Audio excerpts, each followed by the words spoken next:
रहम नजर करो अब मोरे साईं, तुम बिन नहीं मुझे माँ बाप भाई। रहम नजर करो, रहम नजर करो।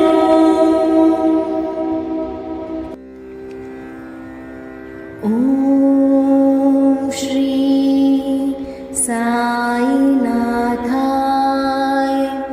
नमः। आप सुन रहे हैं श्री साई सच्चरित्र। श्री सच्चिदानंद सद्गुरु साईनाथ महाराज का लीला चरित्र। बाबा की इच्छा से ही आप ये सुन रहे हैं, क्योंकि बाबा की कृपा दृष्टि आप पर है। बाबा हंस के आपको आशीर्वाद दे रहे हैं, ऐसा दृश्य कल्पना कीजिए और उनका स्मरण कीजिए।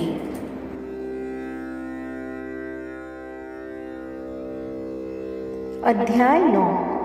इस अध्याय में लेखक ने श्री साई बाबा का शिरडी में पुनरागमन, बाबा को श्री साई का संबोधन कैसे मिला और बाबा का अन्य संतों से संपर्क, इस कथा के बारे में वर्णन किया है। चलो तो इस अध्याय को हम शुरू करते हैं। चांद पाटिल धनाढ्य मुस्लिम थे। वे जिला औरंगाबाद के धूप गांव में रहा करते थे। एक बार जब वे औरंगाबाद जा रहे थे, तब मार्ग में उनकी घोड़ी कहीं गुम हो गई। वे 2 महीने तक घोड़ी को खोजते रहे, लेकिन घोड़ी कहीं नहीं मिली। आखिर वे हताश होकर जिन को पीठ पर लटकाकर औरंगाबाद लौट पड़े। वे लगभग 14 मील तक चल चुके थे, तब उनकी दृष्टि आम के वृक्ष के नीचे बैठे एक फकीर पर पड़ी। वह फकीर चिलम तैयार कर रहा था। उसके सिर पर टोपी थी, शरीर पर कफनी और पास ही एक सटका रखा था।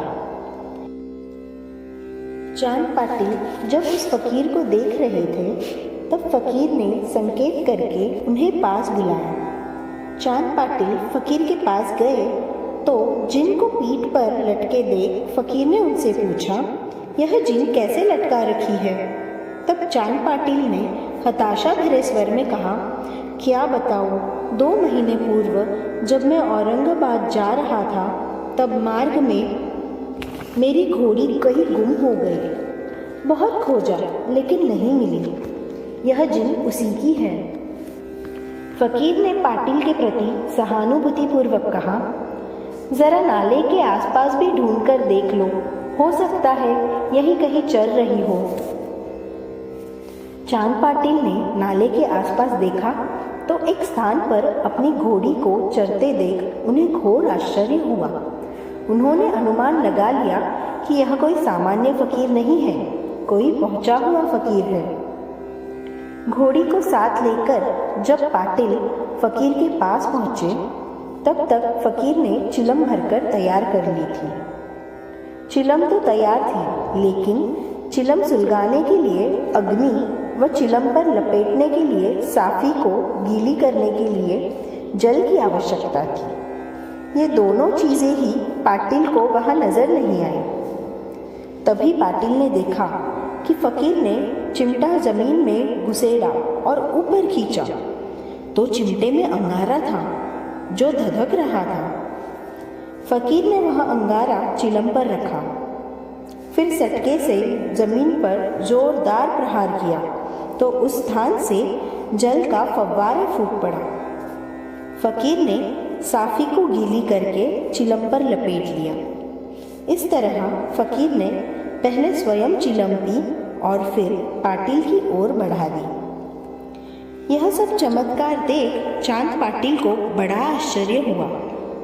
फकीर के चमत्कारों से प्रभावित होकर पाटिल ने अगले दिन फकीर से अपने साथ घर चलने का आग्रह किया। फकीर ने चांद पाटिल के आग्रह को ठुकराया नहीं, बल्कि वह पाटिल के साथ उनके घर गया और कुछ समय तक वहाँ रहा भी। पाटिल के घर उनके साले के लड़के का विवाह होने वाला था। बारात शिरडी जाने वाली थी, इसलिए चांद पाटिल शिरडी जाने का बंदोबस्त करने लगे। वह फकीर भी बारात में गया। विवाह संपन्न हो गया और बारात सकुशल दुबगांव आ गई, लेकिन वह फकीर शिरडी में ही रुक गया और फिर जीवन भर वही रहा। आगे लेखक ने बताया है कि बाबा को श्री साईं बाबा का संबोधन कैसे मिला। चांद पाटिल के साले के लड़के की बारात शिरडी पहुंची तो बारात का भव्य स्वागत किया गया। बारात खंडोबा मंदिर के निकट म्हालसापति के खेत में एक पेड़ के नीचे ठहराई गई थी। बैलगाड़ियां खोलकर बैलों को खंडोबा मंदिर के सामने ही खड़ा किया गया था। फिर बाराती एक एक करके गाड़ियों से नीचे उतरे, लेकिन जब वह तरुण फकीर उतरा तो म्हालसापति ने आओ साई के संबोधन से फकीर का स्वागत किया। फिर वहाँ उपस्थित अन्य लोगों ने भी तरुण फकीर को साई कहकर ही सम्मानित किया। इसके बाद से तरुण फकीर श्री साई के नाम से प्रसिद्ध हो गया और फिर सर्वत्र उसे श्री साई बाबा नाम से प्रसिद्धि मिली। शिरडी में श्री साई बाबा मस्जिद में रहने लगे। श्री साई बाबा के रहने से पूर्व उस मस्जिद में देवीदास नामक एक संत अनेक वर्षों से रह रहे थे। बाबा उन्हें बहुत चाहते थे। बाबा उनके साथ कभी हनुमान मंदिर में रहते तो कभी चावड़ी में रहते थे। कुछ समय व्यतीत हुआ था कि एक अन्य संत जानकी दास भी शिरडी में आ पहुँचे। श्री साई बाबा का अधिकतर समय जानकी दास से वार्तालाप में व्यतीत होता था। यदा कदा जानकी दास भी बाबा के पास चले आया करते थे और काफ़ी समय तक बातचीत करते रहते थे। इसी तरह कुलतांबे के पारिवारिक वैश्य संत गंगागीर भी अक्सर श्री साई बाबा के पास आते रहते थे। जब गंगागीर ने पहली बार श्री साई बाबा को बगीचे में पानी देते देखा तो उन्हें बड़ा आश्चर्य हुआ।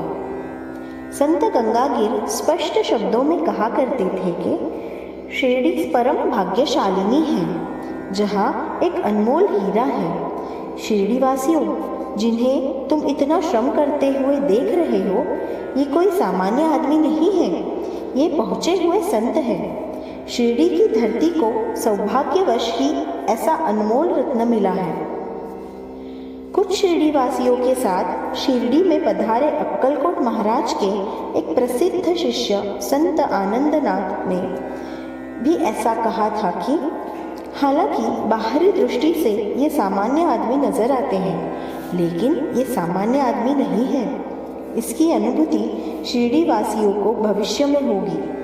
बाद में आनंदनाथ येवला मठ लौट गए। यह तब की बात है जब शिरडी साधारण सा गांव हुआ करता था और श्री साई बाबा की आयु भी कम ही थी। ओम साई नमो नमः। अध्याय 9 संपूर्ण हुआ। श्री सद्गुरु साईनाथ महाराज चरणार्पणमस्तु। शुभम भवतु, शुभम भवतु, शुभम भवतु।